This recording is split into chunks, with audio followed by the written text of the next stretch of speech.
Hola amigas y amigos, les habla Vilma Petrach, bienvenidos a una nueva edición de su programa Temas de Mujer y hoy tenemos con nosotros a una mujer sencillamente especial.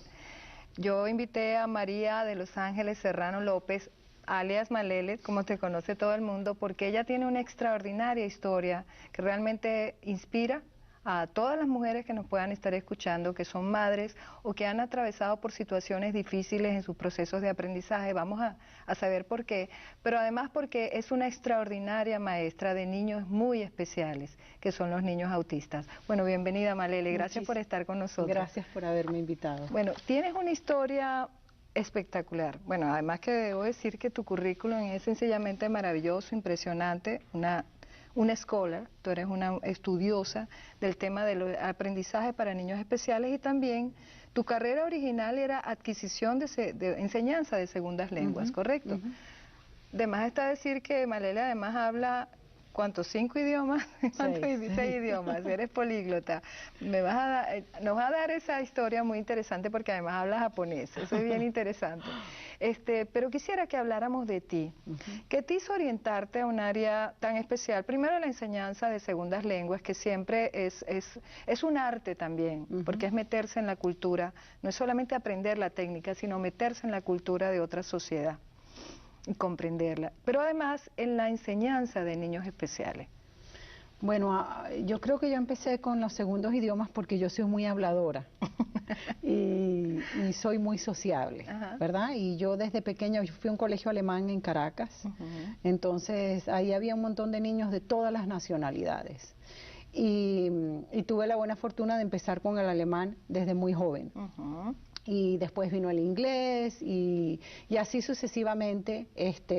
Estuve siempre en contacto con muchos idiomas y estudié música, eso también es otra forma de idioma. ¿Cómo fuiste adquiriéndolos? Porque hablas obviamente del alemán, el español, por supuesto, luego el alemán desde el colegio y el inglés desde el colegio. Después cuando me vine a estudiar mi pregrado aquí,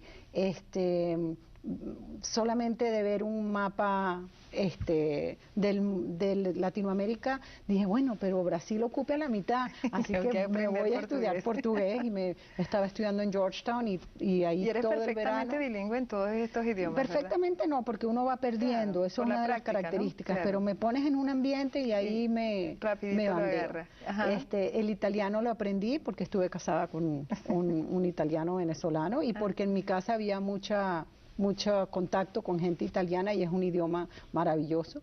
Después me fui para Japón. Del amor, por cierto. Del amor, pero el portugués es del cantadito, es sabroso. Es otra cosa, sí. Y después me fui para Japón y ahí aprendí japonés. Así que todos los idiomas, poquito a poco uno va tomando, hasta va perdiendo a veces su propio idioma. Yo a veces hablo con mi mamá y se ríe y dice, eso no se dice así en español, ¿verdad? Claro, es como lo que llaman la interferencia, ¿no?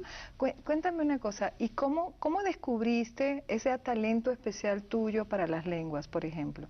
Porque no todo el mundo, hay gente que realmente le cuesta mucho aprender un segundo idioma. Imagínate cuando son 4, 5, 6. Bueno, para mí, yo creo que en el momento que uno entrena el cerebro para aprender otro idioma, es un entrenamiento. Es un entrenamiento y el alemán está lo suficientemente separado del español en términos de estructuras gramaticales para preparar el cerebro. Por ejemplo, para aprender japonés el verbo va al final, claro. En japonés también el verbo va al final. Lo que llaman las declinaciones, ¿no? Las declinaciones son otra cosa. Pero con el alemán me refiero. Con el alemán, pero el verbo en japonés va al final y el alemán también va al final.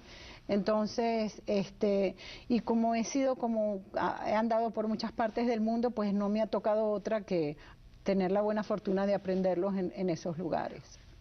Me interesa mucho este punto porque pareciera entonces que nosotros tendríamos que entrenar a nuestros hijos en el mundo de la globalización y del mundo de las complejidades del mundo que vivimos hoy, desde muy pequeños a estar expuestos a otros idiomas. No es fácil, ¿no? Pero ¿cómo lograría una madre eso cuando quiere, obviamente en un mundo como este, que es bicultural, aquí en Miami, tus hijos son, bueno, mis hijos son perfectamente bilingües hoy, ¿no?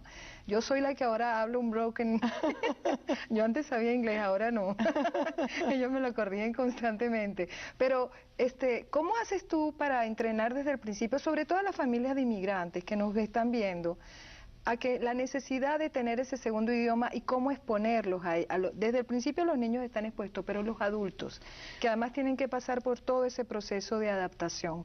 ¿Cómo hacer cuando tu cerebro además no fue entrenado porque no tenías esa exposición? Bueno, yo creo que todo es un proceso. Sí. Uno aprende un idioma no en el vacío, todo sí. Es un proceso de necesidad. En Europa, claro, la gente habla 3 o 4 o 5 idiomas normalmente, claro, ¿verdad? Claro.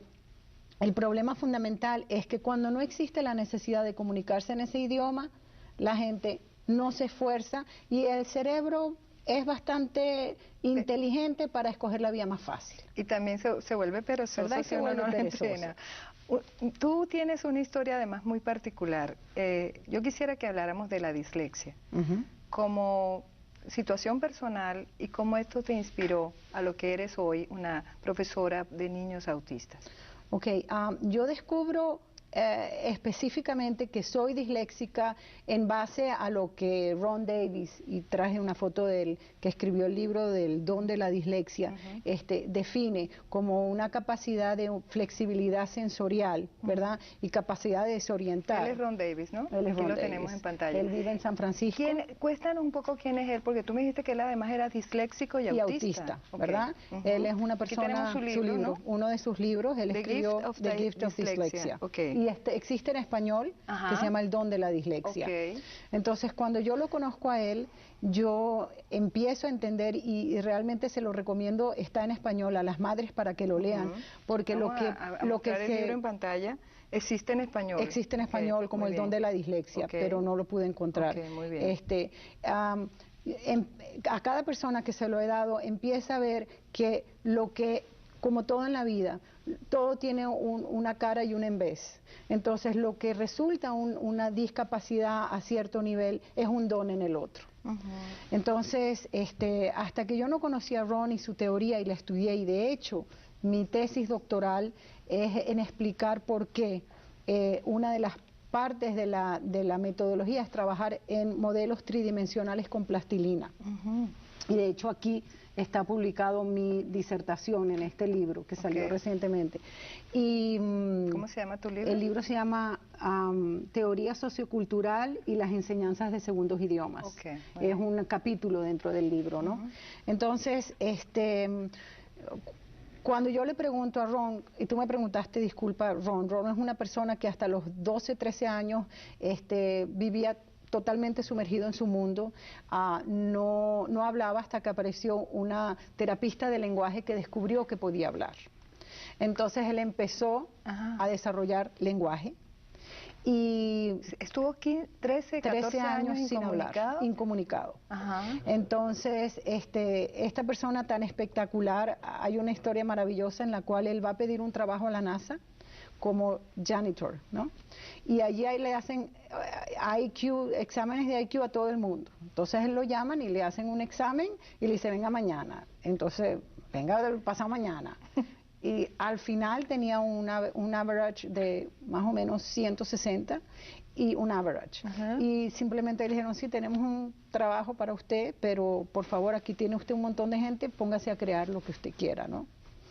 Y él, oye, qué maravillosa historia. Él se graduó de ingeniero mecánico sin saber leer, y solamente cuando tenía 40 años que él estaba trabajando, él es artista también, entonces estaba trabajando con sus percepciones, logró jugar con sus percepciones y logró la metodología de centrarse, ¿verdad? De modo tal que la flexibilidad sensorial se puede como encender y apagar cuando es necesario. Y esa noche leyó un libro de Julia Verne